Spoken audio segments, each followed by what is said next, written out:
Al Límite, con Fernando Soria.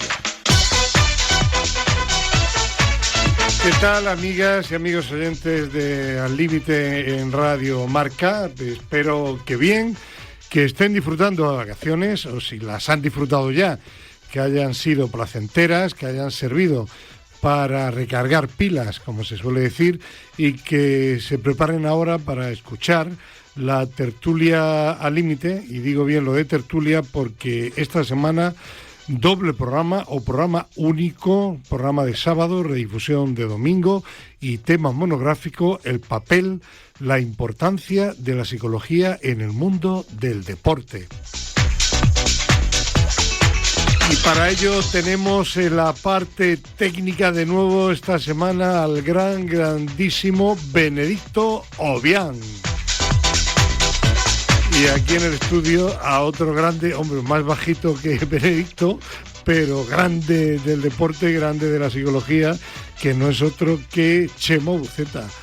Don José María, ¿qué tal? Buenos días. Buenos días, un placer estar aquí una vez más en este programa monográfico de la psicología del deporte, que yo no sé qué edición tiene, pero que se ha convertido en un clásico de este mes de vacaciones. Sí, y en esta ocasión, por motivos, por imprevistos de última hora, va a ser algo así como un mano a mano, un ten con ten entre Chema Buceta y un servidor. Realmente va a ser casi otro monólogo, como los audios que manda desde México de Chema Buceta. Lo digo porque los que la mayoría adoran a Chema Buceta como tertuliano, pues creo que estarán ahora mismo contentísimos. Y si hay alguno que no es partidario de Chema Buceta, pues que aproveche y que cambie de emisora, pero seguramente se arrepentirá, porque luego algún amigo que escuche el programa dirá: te has perdido el monólogo sobre psicología del deporte de Chema Buceta. Bueno, muchas gracias, pero de monólogo nada, porque vamos, es tu gran oportunidad de ser, además de director, tertuliano. Bueno, hoy estamos a esta hora de la mañana en el estudio número 3 en esta ocasión de Radio Marca, con una temperatura agradable, se está bien, pero un fin de semana un poco apretado, y no estoy yo y señor Buceta en mi mejor momento, pero bueno, seguro que su compañía me hace superarme, y intentaré colaborar con usted en este programa, que por cierto tenemos que empezar con una mala noticia ya conocida desde el pasado viernes en la sintonía, en los oyentes habituales de Radio Marca, el fallecimiento el pasado jueves de un compañero de la comunicación deportiva, Manuel Esteban, alias Manolete, que no sé si llegaste, Chema, a tener algún tipo de relación profesional con él. No, le conocí en la distancia porque era un periodista muy, muy conocido, pero no he tenido relación con él. 68 años tenía únicamente, fallecía, llevaba ya algunos años con mala salud, de hecho llevaba varios años que se había jubilado, tenía 68 años y su genética pues le proporcionaba problemas continuamente, ¿no? Sobrepeso, problemas cardiovasculares, y bueno, al final pues una pena. 68 años hoy día pues es una edad en la que se puede considerar una persona joven, ¿no? Son los que tengo yo. Claro. Así te digo. Bueno, pues que descanse en paz, ¿no? Sí, yo quiero, bueno, se pueden decir muchas cosas. El otro día Roberto Gómez, le escuchaba también aquí en Radio Marca. Bueno, pues simplemente diré que ha sido compañero durante muchos años, que hemos compartido bastantes viajes, tanto en España como fuera de España, que ha sido siempre un buen amigo, un buen compañero y un leal rival, porque era de esos periodistas, Chema, que estaba siempre intentando conseguir la exclusiva, intentaba, si se enteraba de algo, que tú no te enteraras también. Y bueno, y los compañeros bromeábamos con él, porque de vez en cuando nos inventábamos alguna noticia. Oye, Manolo, ¿te has enterado de esto? Y Manolo enseguida intentando confirmar y tal. Hombre, el tener un buen adversario te obliga a mejorar también. también, claro, sin duda, ¿no? Eso en el deporte lo vemos muy claramente. No, y era de esos adversarios, compañeros que te ayudaban, ¿no? Porque cuando ibas a algún evento con él, estaba siempre procurando que no se te escapara ninguna de las noticias que él había captado seguramente antes que cualquiera de nosotros. Manolo, que estará seguramente arriba, Manolete, que un abrazo muy fuerte y que de vez en cuando escuches también nuestra tertulia de Radio Marca al Límite, porque me consta que eras un buen oyente y eras un admirador, uno más de Chema Buceta. Pues muchas gracias y que descanse en paz, por supuesto. Bueno, pues vamos a hablar de una serie de temas, Chema, relacionados con la psicología en el deporte.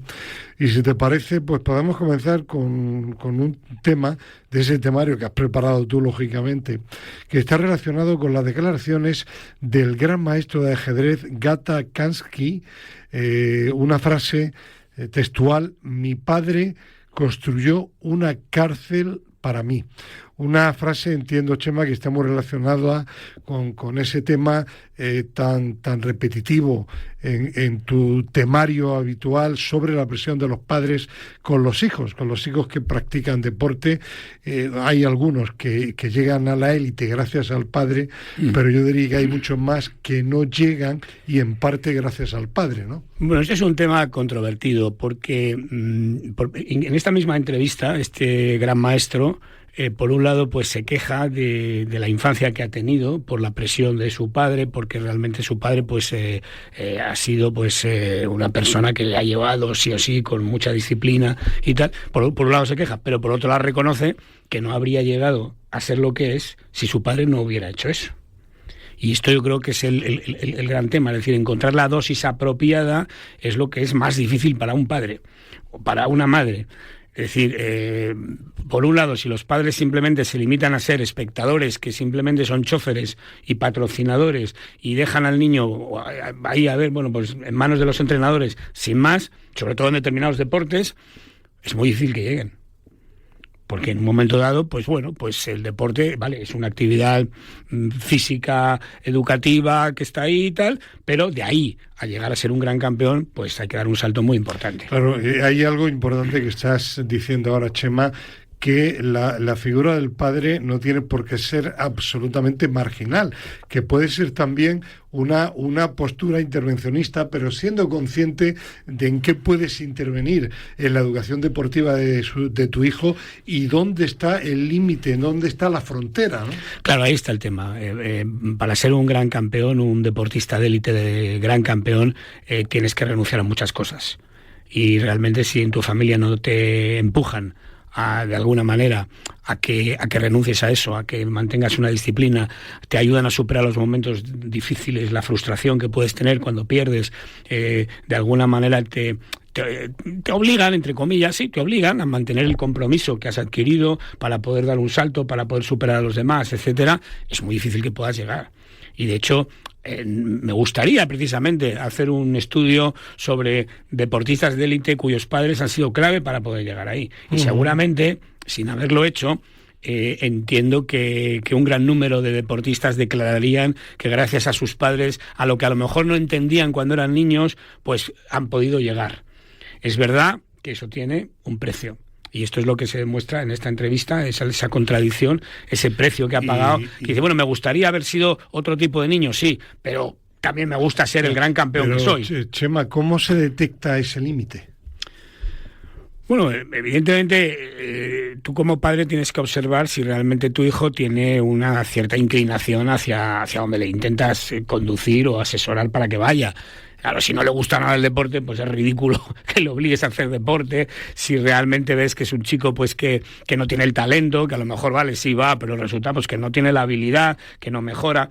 Bien, eso es fácil, porque evidentemente si no le gusta o si no tiene el talento, pues simplemente deja de hacer deporte y ya está, o hace otra cosa, ¿no? Uh-huh. Ahora bien, el problema viene cuando el niño destaca, cuando el niño tiene el talento, cuando además el niño tiene una motivación alta, pero ojo, porque a lo mejor con 10 años la tiene, pero luego se empieza a encontrar obstáculos y ahí es donde hay que observar, ante la frustración, ante la adversidad, ante los obstáculos, en qué medida ese niño realmente es capaz de superarse, seguir adelante, o te das cuenta de que realmente pues el sufrimiento es tan grande que a lo mejor pues efectivamente, cuando el sufrimiento es mucho mayor que la satisfacción, pues a lo mejor tienes que echarte para atrás.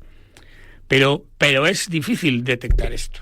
Ya, bueno, pues por eso mismo pienso también, al hilo de lo que estás comentando, y lo hemos hablado también en alguna ocasión en la tertulia, el tema de los psicólogos, no ya para el deportista, sino también para los padres. Bueno, sin duda. Es decir, sobre todo en la etapa inicial del padre de un deportista niño, el que pueda haber un profesional, en este caso, sin duda alguna, el mejor profesional es un psicólogo, es un educador privilegiado, que pueda ayudar a los padres, a ese padre, a detectar dónde está ese límite, ¿no?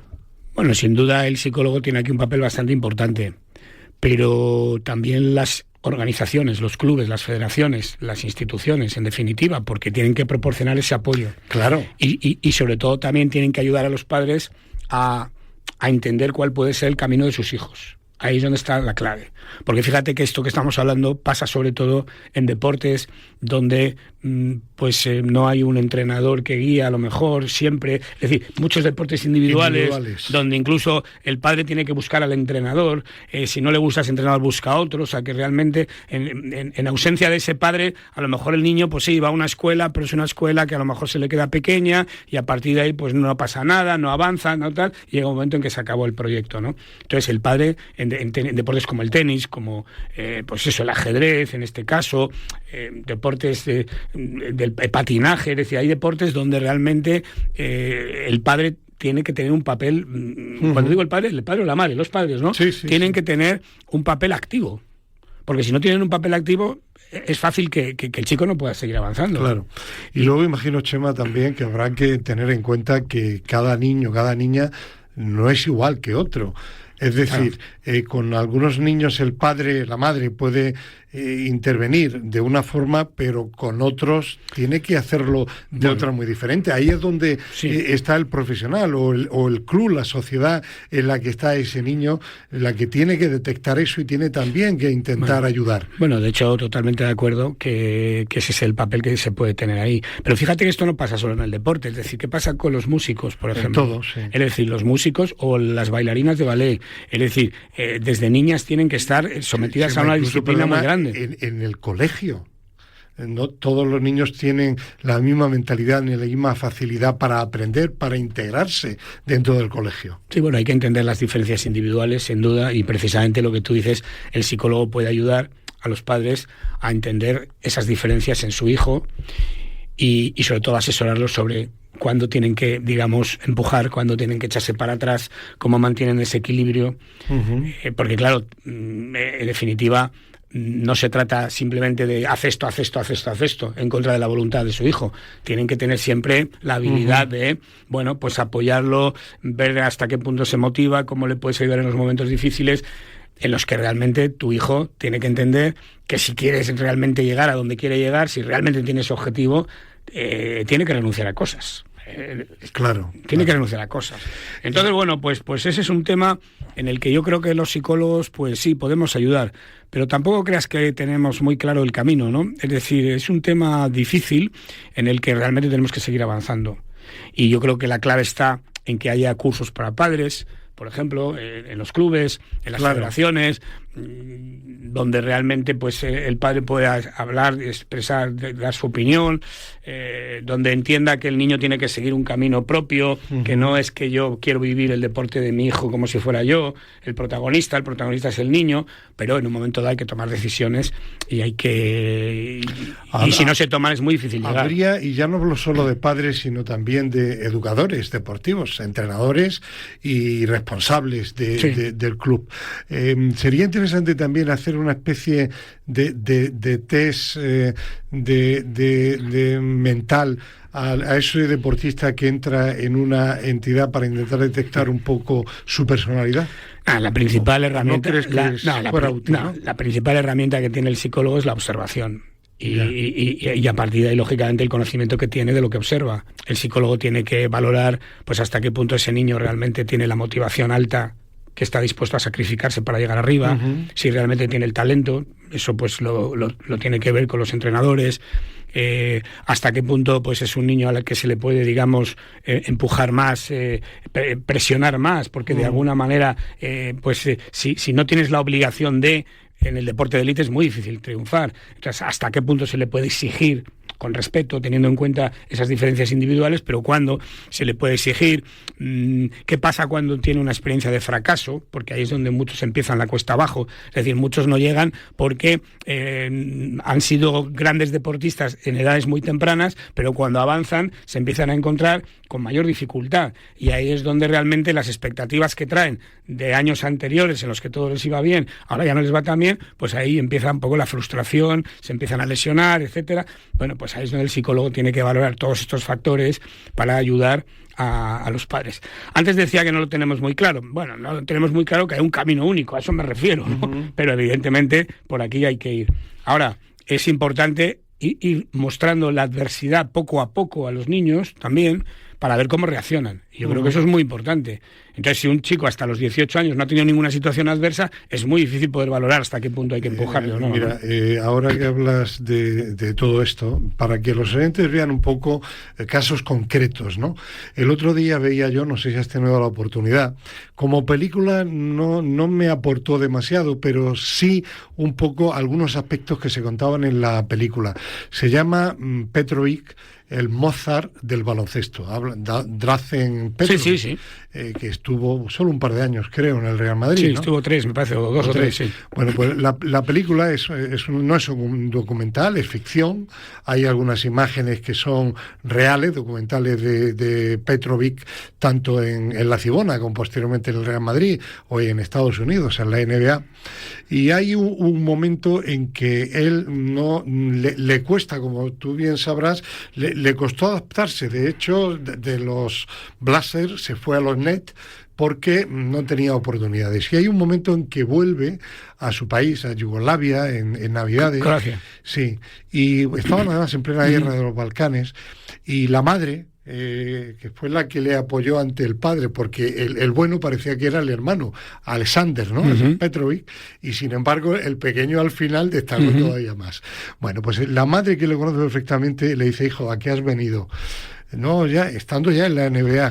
No, es que tal, dice, mira, tu sitio está allí, tu mundo es el baloncesto, claro, y tú tienes que luchar por lo que siempre has querido, que claro, es por triunfar allí. Claro. Y efectivamente el chico vuelve, y estamos hablando de alguien que ya era en Europa el número uno. Pero es que efectivamente ese comentario de la madre es muy acertado si ve que realmente debe estar ahí, si quiere seguir siendo una estrella. Claro, cuando ve la duda de eso. Claro, me estaba acordando ahora de un caso de una nadadora, que no recuerdo el nombre, que tenía muy buenos registros, estaba ahí, y de pronto, pues bueno, todo este estrés alrededor suyo, al final pues decide que se retira, y luego pues regresa, pero ya no igual. Dice, no, bueno, yo ahora disfruto mucho con la natación, voy a nadar a la piscina, me lo paso bien, no sé. Sí, pero no has vuelto a ganar ninguna carrera a partir de aquí. Es decir, que tú, lógicamente, tú tienes que tomar decisiones, y en un momento dado, pues decides que el deporte es otra cosa. Pero si el deporte es el deporte de élite, si tienes objetivos ambiciosos, es evidente que lo tienes que pasar mal. Sí. Otra cosa es que te humillen. Y ahí viene un poco el otro tema que te he comentado aquí, sí, que lo voy a enlazar. Es decir, estas declaraciones que ha hecho la seleccionadora... Sí, pero permíteme, antes de enlazar, el otro ejemplo que yo quería comentar, y que ya lo hemos hablado aquí también en la tertulia contigo. Recientemente hemos hablado del caso de Lamine Yamal, toda la polémica que ha habido, hemos hablado de un padre problemático, de una separación de padres. Bueno, es un chico con una familia no ya muy humilde, sino también problemática para él, ¿no? No tanto la madre, pero parece que el padre sí.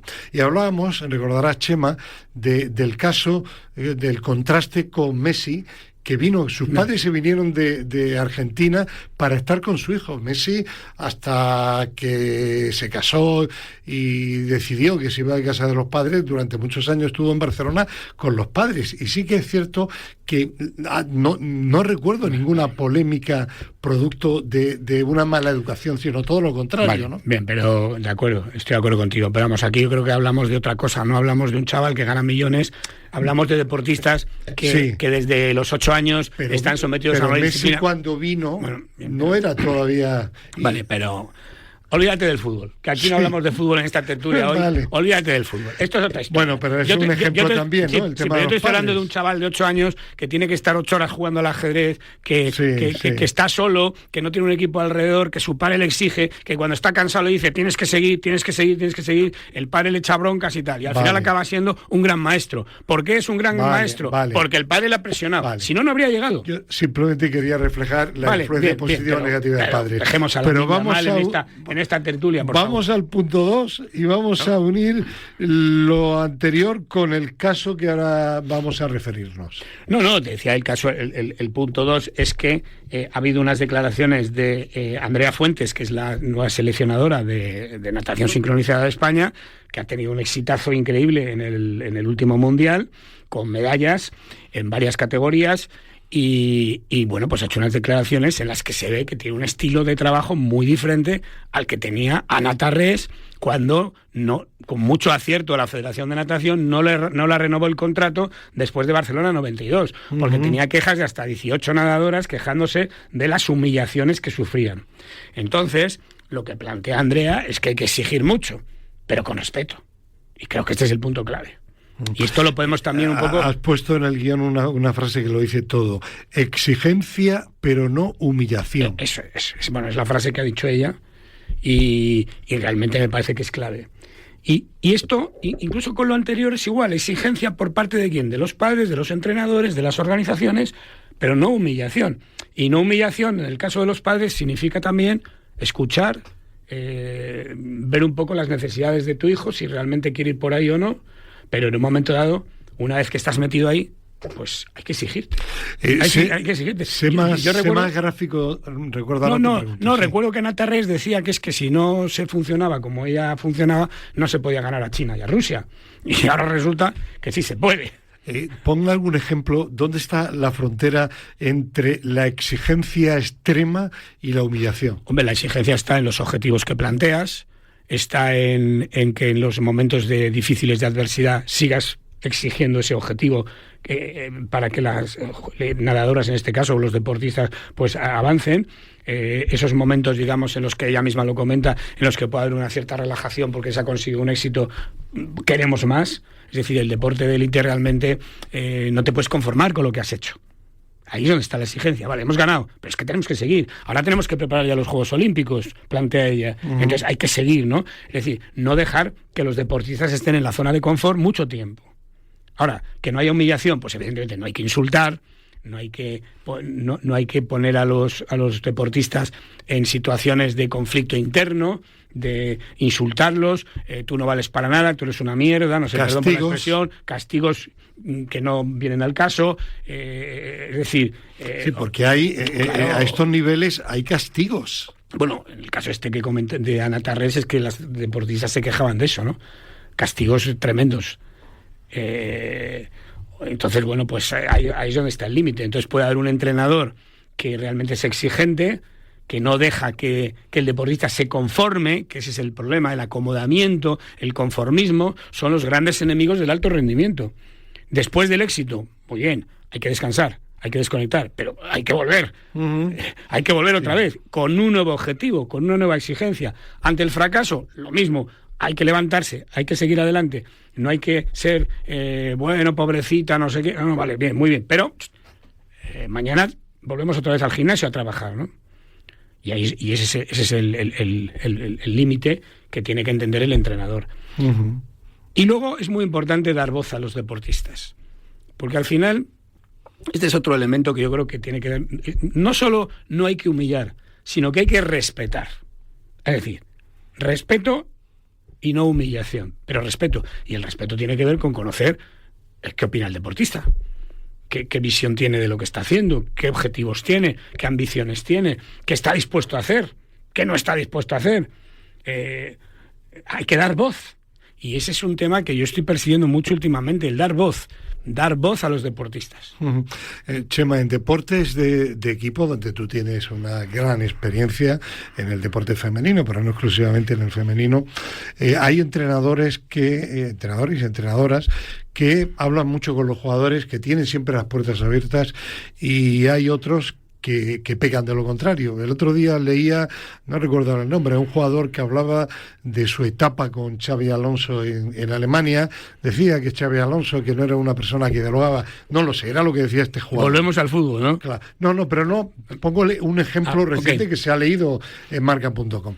A lo que voy, el entrenador, ¿hasta qué punto tiene que tener la puerta abierta a sus jugadores? Y puede haber un punto en que eso pueda ser negativo si está excesivamente abierta durante demasiado tiempo. Hombre, como en todo, la dosis es lo importante. Entonces, el entrenador debe estar abierto, efectivamente, a escuchar, pero el jugador tiene que entender cuándo es el momento oportuno de hacerlo. Es decir, yo no, esto es un tema que además últimamente he tenido que tratar, ¿no? Yo no veo al entrenador en el descanso de un partido, por ejemplo, consultando con los jugadores, salvo que sea una situación muy especial, algo que pasa muy grave, ¿no? Uno que está medio lesionado, oye, tú puedes seguir o no, tal, vale, pues dímelo, ¿no? Pero hay momentos en los que el entrenador tiene que marcar el camino, establecer el objetivo, y tiene que ser capaz de hacerlo habiendo creado antes un entorno de muy buena receptividad. Esa es la clave. Es decir, si tú das voz, si escuchas, si acuerdas, negocias con los jugadores, llega un momento en que esos jugadores van a tener confianza contigo, van a hablar contigo. Pero hay veces que tú tienes que tomar las decisiones, porque si no, al final eres un pelele. Sí, es decir, el hecho claro, de que tengas tu puerta abierta, de que seas participativo, no quiere decir que cedas la iniciativa, que es tuya. Y además no eres uno más de la pandilla, eres el entrenador. Y te pongo un ejemplo de un partido en la televisión que había de baloncesto, tiempo muerto, 20 segundos para el final, tiempo muerto, y tienen los micrófonos y se oye, ¿no? Y entonces el entrenador dice, bueno, ¿qué os parece que hagamos? Y hay un chico que le dice, oye, pues dínoslo tú, que eres el entrenador, ¿no? Dínoslo tú. Claro, ¿qué espera el equipo de ti como entrenador? Pues en algunos momentos espera que tú marques la dirección, lógicamente, porque para eso estás ahí. En otros momentos les gusta participar, pero ahí es donde está esa habilidad de combinar estilos de liderazgo diferentes, por un lado más participativo, por otro lado más directivo, que tú diriges, y esa es la clave de cualquier entrenador. ¿Qué opinas? Me viene ahora también a la cabeza el tema de los entrenadores que son también jugadores. Bueno, al mismo tiempo, ¿quieres decir? Al mismo tiempo, sí. Bueno, creo que es una situación muy complicada realmente, que en algunos casos pues funciona, sobre todo cuando es algo muy provisional. Pero es complicado. Mira, te pongo un ejemplo en el deporte de la vela, que me comentaron en Palma de Mallorca hace unos años cuando estuve dando un curso allí. Había un entrenador que era a su vez el compañero del que entrenaba, en una de estas categorías que van dos. Y entonces era el entrenador, pero a su vez era el compañero. Entonces, en un momento dado, este entrenador decide irse con otro compañero y le deja al otro colgado, y además se lleva el material, porque allí pues todo el tema del material que tiene y tal, se lo lleva. Ahora, ni se saludan estos dos. Últimamente desde que pasó esto, es ridículo. Es decir, si tú eres el entrenador, eres el entrenador. Entonces, ahora, de manera provisional, no sé, imagínate que cesan al entrenador y hay uno que tal, que se queda ahí un poco tal. En algunos deportes, esto en el fútbol es imposible prácticamente que ocurra esto, ¿no? Pero puede ocurrir en algunos deportes amateurs, sobre todo, ¿no? Bueno, lo normal es que si tú eres entrenador, entrenas, si eres jugador, juegues. Sería lo razonable. Luis Aragonés, si no me falla la memoria, empezó como jugador-entrenador. Se tuvo que hacer cargo del equipo para la Copa Intercontinental. Bueno, es un caso muy anecdótico casi. Una excepción que confirma la regla. Y sobre todo, pues en una situación muy provisional, ¿no? Que había que echar ahí una mano. Sí, ¿no? A nivel súper profesional no es habitual. No, bueno, puede pasar en deportes que tienen poco, pues no sé, a lo mejor en el triatlón, no sé, se me ocurre por decir algo, pero hoy en día en casi todos los deportes esto es una situación poco probable, ¿no? Bueno, pues vamos a seguir adelante y tenemos ahora otro punto que tú también lo unes un poco con lo anterior, que es referente a la salud mental de los deportistas. Podemos mencionar, por ejemplo, las declaraciones de Ricky Rubio y a partir de ahí profundizar un poco. Bien, perdona un momento antes de entrar aquí, porque me estoy acordando respecto a lo anterior de un ejemplo. Conozco yo un entrenador, pero claro, es de, por ejemplo, carreras de largas distancias, donde entrena, pero a su vez corre. Pero claro, aquí no hay una interacción, no hay una interferencia de uno con el otro. O sea, que yo creo que ese también es el factor clave. Es decir, que cuando no hay una interacción, cuando uno puede ir por un lado, no sé, uno que corre, no sé, los 80 kilómetros ultramaratón y el otro también, pero realmente cada uno va por un lado, pues eres el entrenador. Bueno, pues ahí yo creo que se puede... Te voy a contar una anécdota, como creo que tú sabes, mi deporte inicialmente fue como todo el mundo, fútbol, luego tenis, pero donde realmente destaqué a nivel de títulos fue en el hockey sobre hierba, tierra en aquella época, y sala. Y cuando me retiré, digamos, del primer nivel como jugador, que fuimos campeones de España juveniles con San Pablo Valdeluz, con tu amigo José Manuel Brasa. Gran entrenador y gran amigo mío. El entrenador de las chicas de oro de Barcelona 92. Bueno, pues yo estuve entrenando a un equipo de Telefónica de segunda división que jugamos el ascenso a primera división. Bueno, hay en hockey división de honor, primera división, que es la segunda, y luego una especie de segunda división B que era regional. Quedamos con un equipo de gente de Telefónica, jugaban, se coge el stick con la izquierda, había gente que jugaba con la derecha, gente con más barba que tú todavía y tal, pero hicimos una buena temporada y yo era entrenador y jugador en aquella época. Y yo luego posteriormente lo dejé al cabo de 2 años porque yo trabajaba, como sabes, con José María García, y cuando llegaba tarde a la emisora Radio Madrid, oye, ¿de dónde vienes? Y tal, y llegaba un momento que era incompatible.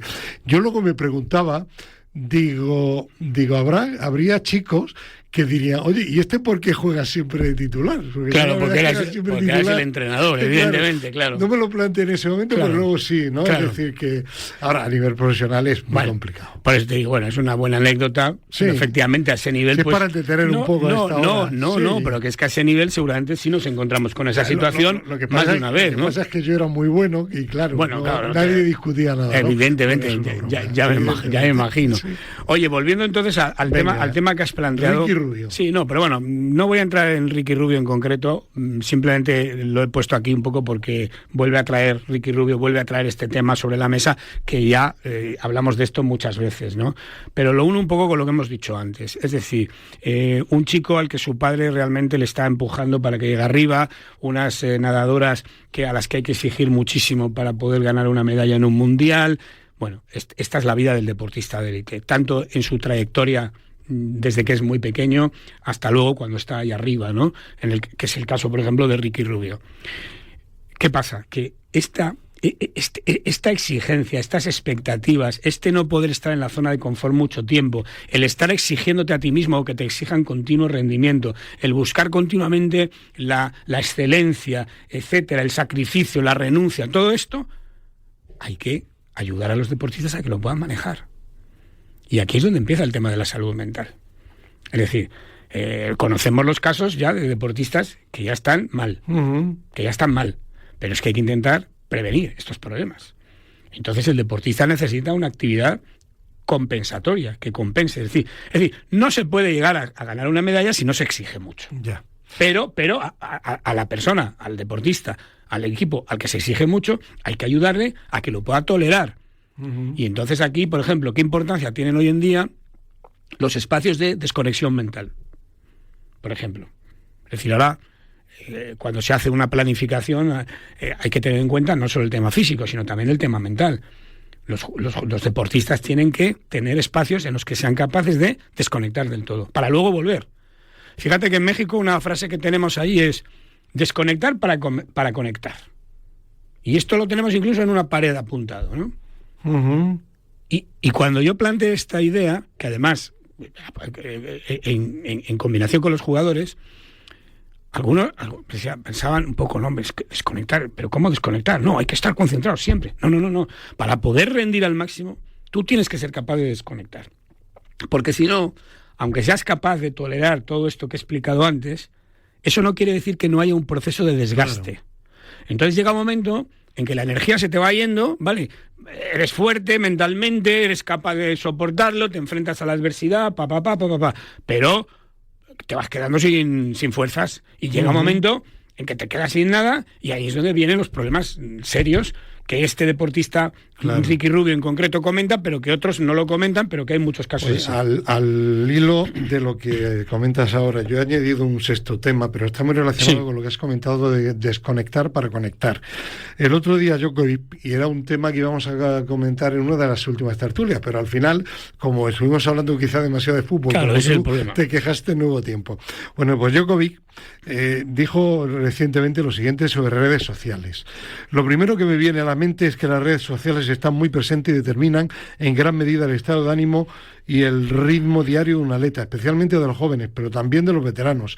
Todos están en las redes sociales y uno puede perderse en ellas, obsesionarse demasiado con los comentarios, con lo que alguien escribe en un teclado o el teléfono, y eso duele, no es trivial, es algo de lo que debemos hablar seriamente. Te lo digo porque aquel que está continuamente enganchado a las redes sociales, yo creo, sobre el tema de su deporte, pero es difícil que desconecte, ¿no? Bueno, vamos a ver, depende de lo que sigan, porque precisamente, vamos a ver, lo primero, no se pueden poner puertas al campo, eso está ahí, y hoy en día es uno de los temas clave que hay que tratar con los deportistas, en qué medida utilizan las redes sociales y cómo les afectan.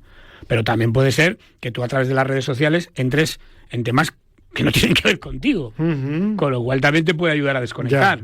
Ahora, el peligro es que si te metes y empiezas a entrar en páginas donde te critican, donde dicen, donde te crean unas expectativas, donde la gente incluso te elogia mucho y eso te crea luego a ti la presión de que tienes que rendir, pues entonces no. Entonces, bueno, pues eso hay que manejarlo. Y yo conozco ahora muchos deportistas que incluso pues dicen, bueno, cuando quedan 2 o 3 días, a mí me gustan las redes sociales, pero cuando quedan 2 o 3 días para competir, ni entro, por ejemplo, no sé. Es decir, ¿cómo lo manejan eso? Esto es importante, ¿no? Pero fíjate que algo que iba a decir antes, que lo relaciono con esto que dices tú, es que no es desconectar para conectar. Significa que tienes que tener un plan de desconexión. O sea, no es decir, ¿cuál es tu plan para desconectar en esta concentración? ¿Cómo? No, sí. Tienes que tener un plan. Porque si no tienes un plan para desconectar, vas a llegar a los entrenamientos y a los partidos cansado mentalmente. Y al final tienes que llegar fresco mentalmente. En el trabajo con los árbitros que he estado haciendo muchos años, árbitros, recuerdo para los de baloncesto de élite, antes de los mundiales, que he estado... Es que algún oyente podrá pensar que como... De fútbol no. Ya, pero el chico este que le habían fichado y que ahora se ha ido, el Hackett, como está de moda y tal, pues nada, no sé, bueno, sigue. Yo he estado en los 2 últimos mundiales masculinos de baloncesto en Filipinas y en China, y entre otras cosas, y he trabajado desde 2007 con los árbitros de élite de baloncesto. Y una frase que teníamos era, ellos hablan en inglés, era FBC, FBC, ¿qué es FBC? Porque ponen un montón de siglas de estas. Digo, Fresh Brains on Court, cerebros frescos en la cancha. ¿Por qué? Porque, y esto es, con los deportistas igual, es decir, el deportista de élite tiene que llegar con el cerebro fresco a la cancha, a la pista. ¿Por qué? Porque si es tan bueno que está ahí, lo que necesita es que eso que sabe hacer, que fluya. Que fluya. Y entonces, para que fluya, hay que quitar toda la maleza que hay alrededor. No puede llegar cansado. Recuerdo un jugador de golf con el que trabajé un tiempo, de cierta élite, que empezaba muy bien, son 4 días seguidos jugando, y el último día ya estaba muerto de cansancio. Porque no desconectaba, no era capaz de desconectar. Entonces, el esfuerzo mental que hacía se iba acumulando y al final pues no podía hacerlo bien. Entonces, este es un tema de desconectar para conectar. Perdón un segundo y termino. Y con los chicos jóvenes, lo que es importante es que desarrollen actividades ajenas al deporte, para compensar. Eso te iba a preguntar. Seguramente ahora, en este momento, hay deportistas jóvenes y no jóvenes, pero que no son profesionales de la alta competición, y padres, sobre todo, que están escuchando a Chema Uceta. Pon algunos ejemplos de cómo se puede desconectar. Hombre, vamos a ver, en el caso de los deportistas jóvenes está claro que uno de los temas clave es el estudio, es decir, que evidentemente además es obligatorio que estudien. Claro, lo entonces, que se puede considerar claro, como una obligación, démosle la vuelta claro, y que te puede ayudar. Que sea también. Es más, yo no soy nada partidario de que los niños vayan a colegios especiales, los deportistas niños a colegios especiales o que estudien a distancia con 12 años porque tienen que entrenar a las 11 de la mañana. Me parece que es algo que tiene un efecto muy negativo en la mayoría de los casos. Es decir, un niño tiene que ir al colegio, cumplir con su horario, puede ir a un colegio donde se compatibilice el deporte con las clases, eso está bien, que le den facilidades, pero tiene que tener amigos que no son del deporte, tiene que ir al cine con niños que no les gusta incluso el deporte, o tiene que ir a reuniones familiares en las que no se hable de su deporte.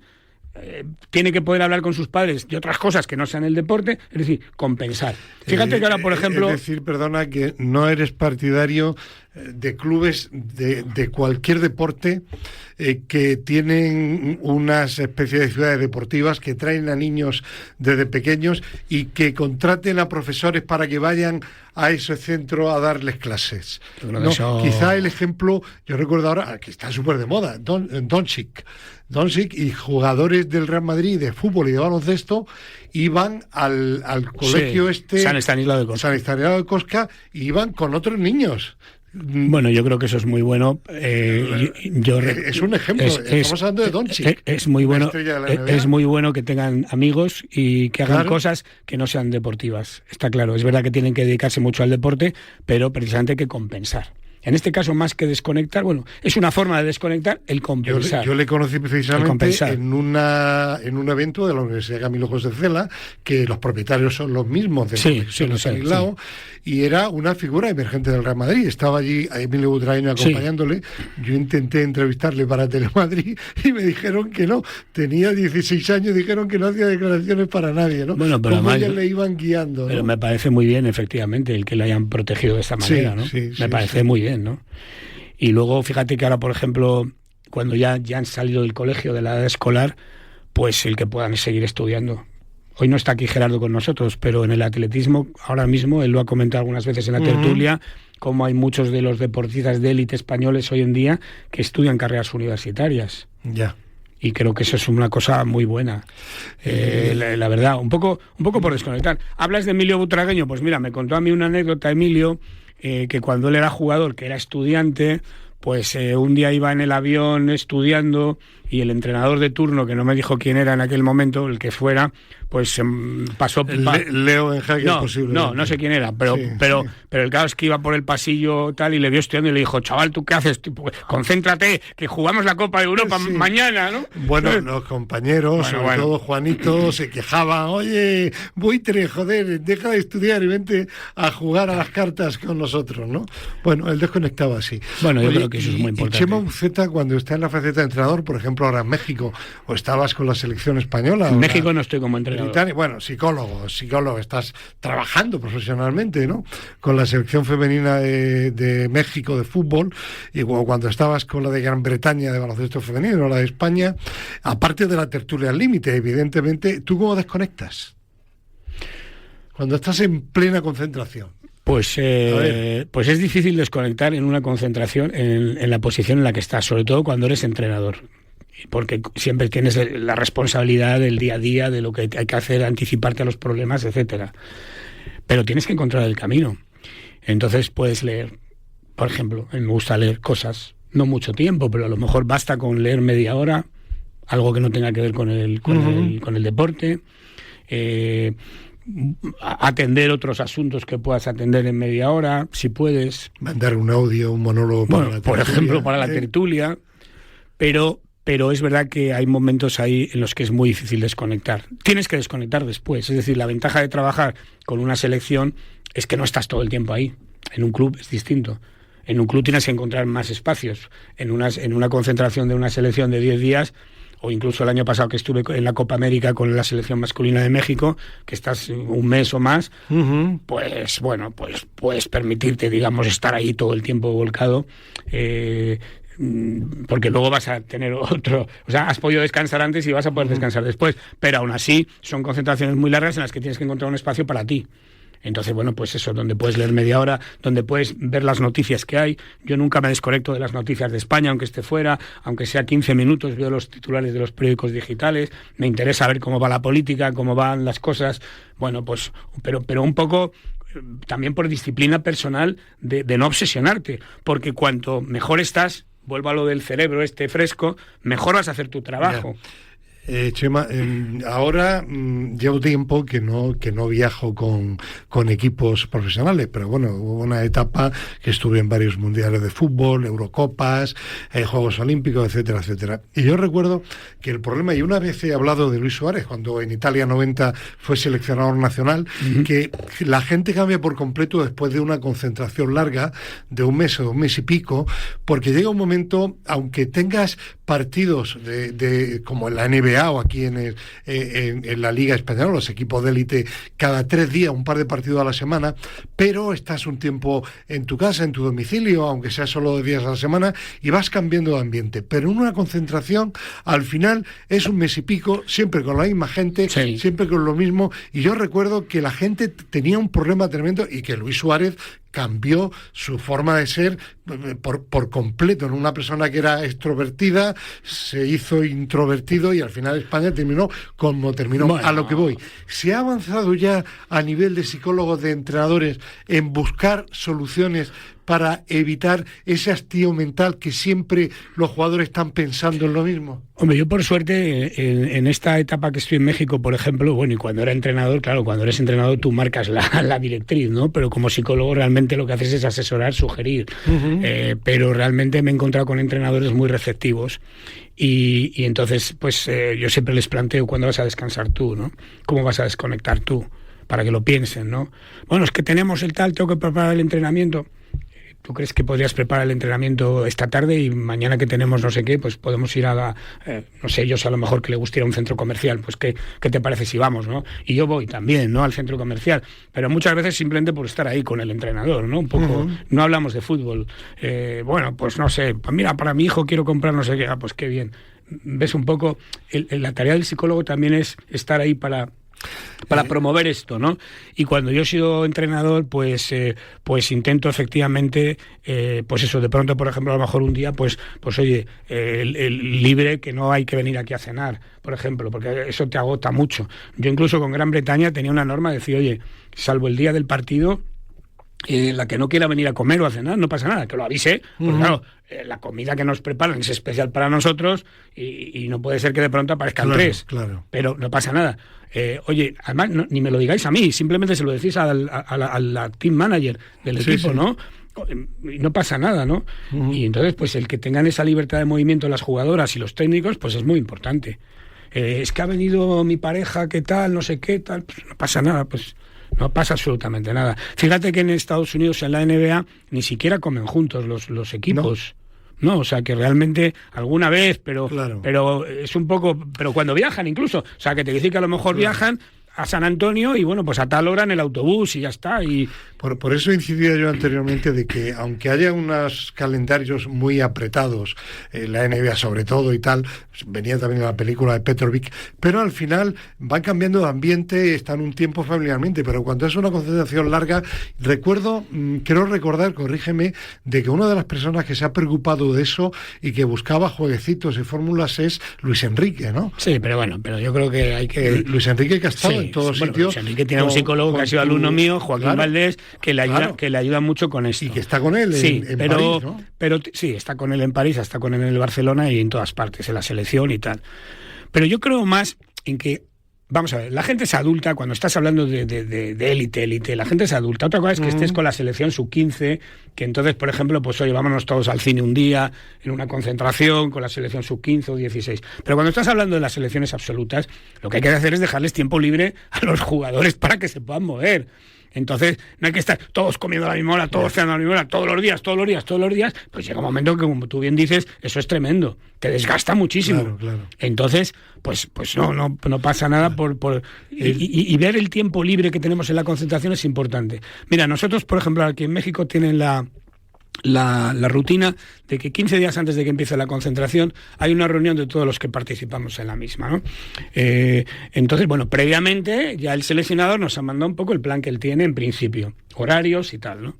Y ha hablado, por ejemplo, conmigo para ver los espacios que yo requiero a lo mejor para hablar con jugadores, etcétera. Pero en esa reunión de menos 15, que se llama así, pues vamos viendo los espacios que tiene cada uno. Y yo ahí casi siempre intento ver, antes incluso de la reunión para plantearlo, los tiempos de descanso, los tiempos de desconectar, los días en los que no es obligatorio ir al comedor a comer, los días en los que realmente pues es mejor decir, oye, hasta mañana, ¿no? Y eso es clave, porque si no las concentraciones te matan. Y fíjate, perdona que termine con un ejemplo que si no se me va a olvidar. Fíjate, tú lo has vivido, lo que pasó en el año 92, cuando Yugoslavia no pudo jugar la Eurocopa, entró Dinamarca, que estaba en medio de vacaciones, y es la única vez que han ganado la Eurocopa. Estamos también aquí un día, ¿sí? Ya han ganado la Eurocopa. Sí, ganaron. Y estas concentraciones que hay de las selecciones antes de los mundiales, Eurocopas, de un mes o demás, yo creo que son perjudiciales. Llegas también a los recientemente un documental que estaba muy bien, de Peter Schmeichel, el padre del el padre. Claro, pero el padre... Era el portero de aquel equipo. Sí, que fue el portero de aquel equipo, el portero con más partidos en el Manchester United, tremendo, y contaba que, bueno, que bromeaban los jugadores cuando fueron allí y tal. Dice, pero es que al final nos vino muy bien porque llegamos con una frescura mental. Pero si es que tremenda. Es obvio, lo que pasa es que nadie se atreve a hacerlo, claro. pero es obvio. Y sin embargo, estos equipos que se concentran un montón de tiempo antes, que juegan no sé cuántos amistosos, que no sé qué, no sé cuánto, cuando llega la hora de la verdad, llegan cansados. Por eso te comentaba, claro. Recuerdo en México, en el Mundial del 86 de fútbol, que previamente a que comenzara la competición estuvieron los jugadores en Tlaxcala casi un mes concentrados. Tú fíjate. Un mes previamente. En Tlaxcala, además, que es una ciudad con muy pocas cosas que claro, ¿no? Bueno, es la residencia de la Seguridad Social. Bueno, vamos a ver, es una gran ciudad. Sabes que yo tengo un libro que se llama Tlaxcala, ¿no? Precisamente. Sí, una novela histórica que tengo que se llama Tlaxcala. La Hacienda Júrica. La Tlaxcala, y es un sitio con mucha historia, pero no creo que interese mucho a los jugadores de fútbol. ¿No? Una pregunta, porque nos quedan 10 minutos. Pues tenemos que avanzar. Pero una pregunta rápida sobre lo último que has dicho. En mi época, en la época de Camacho, Juanito, etcétera, se desconectaban con cartas, dominó. Sí. Ahora la consola. ¿Qué opinas tú de las consolas? Bueno, bien, porque realmente se distraen. ¿Sí? Mira, te voy a contar algo. No pueden ser obsesivas, ¿no? Mira, te voy a contar algo. Fuimos a jugar en un avión privado el año pasado en la Copa América, la selección masculina de México, íbamos en un avión privado y había, pues la mitad del avión eran unos butacas espectaculares, ¿sabes? Y la otra mitad, pues eran menos, ¿no? Tipo business, pero a tope, y la otra mitad normal. Entonces, bueno, pues había como 28 butacas delante y el equipo eran 26. Entonces el director deportivo, con buen criterio, dijo, bueno, aquí que vayan los jugadores, que vaya el seleccionador, los demás nos vamos para atrás. Perfecto. Cuando le consultan al capitán, dice que no, que ellos prefieren ir atrás. ¿Por qué? Porque tenían unas partidas estas, que unas partidas de no sé cómo se llama el juego ese, de estas, y disfrutaban muchísimo. Pues sí, qué bueno que tengan algo que les ayude a desconectar, claro, ¿no? Claro. O sea, que bueno. Bien. Bueno, dos temas que nos quedan y uno puede estar un poco relacionado también. Diferencia entre un hábito saludable y una adicción. Hablo sobre todo de los famosos trail, ¿no? Competiciones de carrera 50, 100 kilómetros. Bueno, es que ahora mismo, por ejemplo, ahora mismo, mira, por ejemplo, si tú ahora te quieres inscribir en la maratón de Madrid del año que viene, a lo mejor ya no tienes sitio. Es decir, Valencia, por supuesto, al día siguiente se agota. La San Silvestre, tal. Es decir, que hay hoy en día las carreras populares o trail, que es la de montaña, pues tienen muchísimo interés. Y hay gente que efectivamente esto le ayuda a tener un objetivo para el cual se tienen que preparar, y esto desarrolla el hábito de correr, de hacer ejercicio, porque tienes una meta y eso pues pone en marcha a muchas personas. Ahora vas al retiro, incluso pues... Ahora cuando acabe el programa nos vamos al retiro y veremos mucha gente corriendo, incluso ahora en agosto. ¿Por qué? Porque tiene el hábito. Pero a lo mejor está preparando una carrera que hay en septiembre o algo así. Ahora, ese es el hábito, digamos. Ahora, cuando eso se convierte en una adicción, mal asunto. Que la diferencia está en que tú controlas al hábito, la adicción te controla a ti. Te controla a ti. Y ahí es donde vemos ahora, pues mucha gente, ojo, que empieza incluso a tomar sustancias dopantes. Que no respeta periodos de descanso, que su vida gira en torno a esa actividad, su vida familiar. Mucha gente realmente, o alguna gente, rompe incluso su relación con su pareja porque llega un momento en que se hace insoportable. Solo habla de eso, solo viaja, todas sus vacaciones son para las carreras, etcétera, etcétera. Entonces hay que tener mucho cuidado con esto. Hay una razón fisiológica, pero puede haber también un problema mental. Sí. Los corredores, cuando hablan, que dicen, yo es que tengo que todos los días tengo que correr porque mi cuerpo me lo pide. Vale. Que es esa sustancia que tienes interiormente. Vale. ¿Eso puede ser un problema? Bueno, yo de bioquímica no entiendo, pero seguramente algo de ahí, pero sobre todo sí, es un hábito que se consolida pues porque es muy gratificante. Es decir, que tú realmente, primero, muchos no han sido deportistas anteriormente. Y de pronto se encuentran con la pasión del deporte, de superarte, de control, lo controlas tú, eres tú solo. Es más, ni siquiera tienes que debatir a un adversario, porque es contra ti mismo siempre, ¿no? Mejorar tu tiempo, hacer una carrera que no habías hecho antes, ser capaz de correr pues la maratón de Berlín que nunca fuiste, no sé, retos así, y te encuentras con la pasión de un reto al que te estás enfrentando y vas ganándole terreno poco a poco, y eso es muy gratificante. Entonces eso desde el punto de vista psicológico es muy potente. Con lo cual, pues, pero entonces ya te creas la idea de que es que hoy no he entrenado, es que tenía que haber entrenado, es que el plan no sé qué, es que tal. Y ahora hay estos relojes además que te dicen los pasos que has dado, si has dormido bien, si has dormido mal, bueno, en fin, o sea, puede ser un problema, efectivamente. Tremendo. Te crean un hábito negativo. Bueno, ahí en México eran muy partidarios de esto y se me ocurrió comprarle una a mi mujer y se lo he traído y claro, pues ya está harta de mí porque ya se lo ha quitado, porque claro, le decía, hoy has dormido 2 horas menos de las necesarias. Joder, qué faena, ¿no? Claro. ¿Sabes lo que te digo? Entonces la gente, toda esta parafernalia, pues es muy atractiva. Pero la diferencia la has dicho tú claramente, que tú controles la práctica deportiva o que el deporte te controle a ti. Ese es el tema. Ahí está la diferencia. Es el tema. Por eso es importante orientar también a la gente en las carreras populares, en todas estas actividades. Es verdad que se han convertido en un gran negocio para la organización y por tanto, pues bueno, pues si no tengo más gente es porque no me lo permiten las autoridades, porque si no a lo mejor tendría el doble de corredores, ¿no? Pero es bonito ver, por un lado, pues ese interés por el deporte. Es bonito que vayamos ahora tú y yo al retiro a las 8 de la mañana y veamos pues que hay gente corriendo incluso en agosto, pero ojo, porque hay mucho tema de obsesión, ¿no? Y en el trail, encima, hay mucho peligro. Porque el trail muchas veces son carreras incluso nocturnas, que apenas se ven las piedras, que te puedes caer, en fin, ojo con eso, ¿no? Bueno, quedan 3 minutos, pero yo creo que es suficiente para el último tema de tu temario, que de alguna forma lo hemos hablado durante todo el programa, pero bueno, vamos a incidir.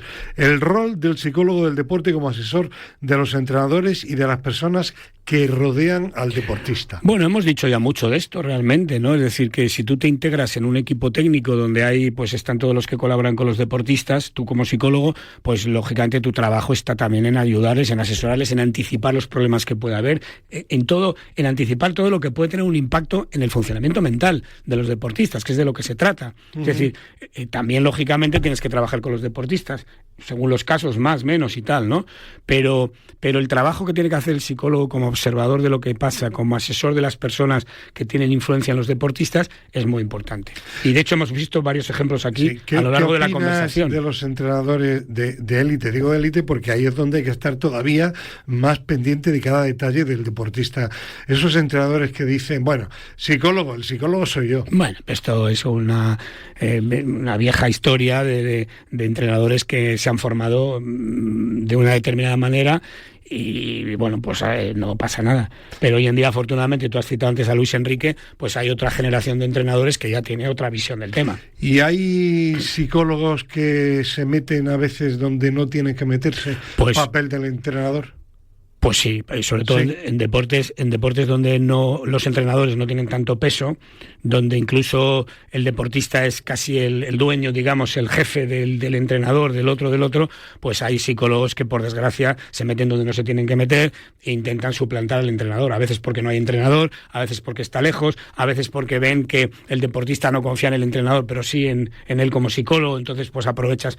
Eso es una mala práctica, evidentemente, y además, si tú no respetas, no puedes pretender que te respeten a ti. Entonces, hoy en día hay que aprender a trabajar en un equipo interdisciplinar, donde tú tienes que saber cuál es tu terreno, en qué medida puedes ayudar a otros, pero respetar siempre a la persona que tiene que tomar las decisiones en función de la responsabilidad que tiene, claro. Sí, en todo caso, imagino que, Claro. que esos psicólogos con malas prácticas es lo mismo que sucede en la sociedad, en cualquier Sí. sector. Por ejemplo, corrupción, que ahora está tan de moda. Pues mire usted, siempre ha habido corrupción y seguirá habiendo corrupción, pero no tiene por qué ser hábitos genéricos y No. mayoritarios, ni muchísimo No, menos. pero el psicólogo del deporte tiene que ser prudente. Fundamentalmente tiene que ser prudente.